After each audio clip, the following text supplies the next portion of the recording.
I've expanded on that painting from the other day a little bit. I've done the third button. I will take pictures of this as well so you can see them on the blog. And I've also been painting this bit of fabric, and it's this tiny bit of cloth that was once on my great-grandmother's nightgown.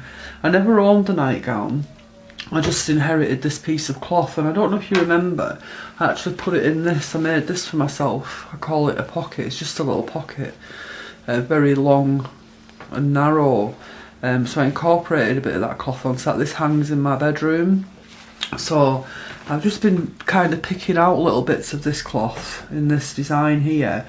And also I got a lot of buttons out. I said the other day about being obsessive about vintage buttons. So I got some of these out because I considered like painting these as well. But in the end decided against it because this piece of cloth caught my eye and I really wanted to do that. So that's just some of my vintage buttons that I got out from upstairs. And this piece of lace, I considered doing that. That was belonged to my great-grandmother as well, although I didn't actually paint any of that in the end. So I'll pull in so you can see how the painting's expanded. But I've quite enjoyed it. About another hour I've spent doing this bit. So I'll pull in. I may have to move the camera around a bit as well. I'll see what happens.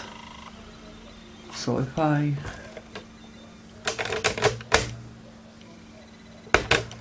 pulling a little bit more perhaps. There. So really just picking out the little floral patterns. And in here, you probably can't see it on the cloth because you have to look really closely. There is very pale, mucky yellow areas on here, lemon areas on here. So I've kind of tried to put them in as well and incorporate that too. So I don't know what you think of that. I quite like this. It's quite delicate, this little area. And that's the third button. And if you remember, I said the other day, the first one was poor.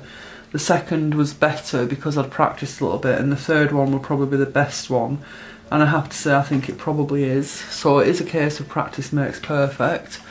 And although I probably won't be able to paint every day, I'm sure, in fact, I won't be able to paint every day.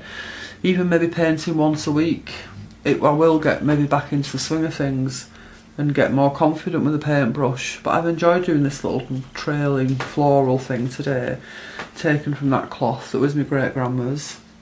So as I said, I'm going to take pictures of this as well and put those on my blog. I'm just holding my camera in my hand at the minute because I wanted to tell you something about these buttons in particular, these ones here, and I forgot before.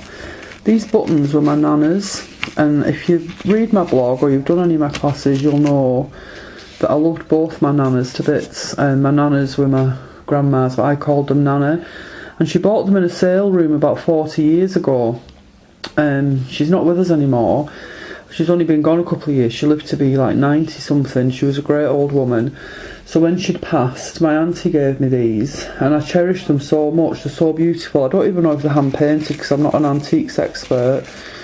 But they're so beautiful, and if I go anywhere, if I go on holiday or anything, and I'm leaving my house for quite a long time, I always take them with me, because I'll be devastated if I lost these. I know I'm probably being morbid, but like burglaries, etc., these would be irreplaceable, and the sentiment that goes with these is just irreplaceable, and I would be bereft if I lost these buttons. So they travel everywhere with me. So if I go on holiday, imagine that I'm packing my suitcase.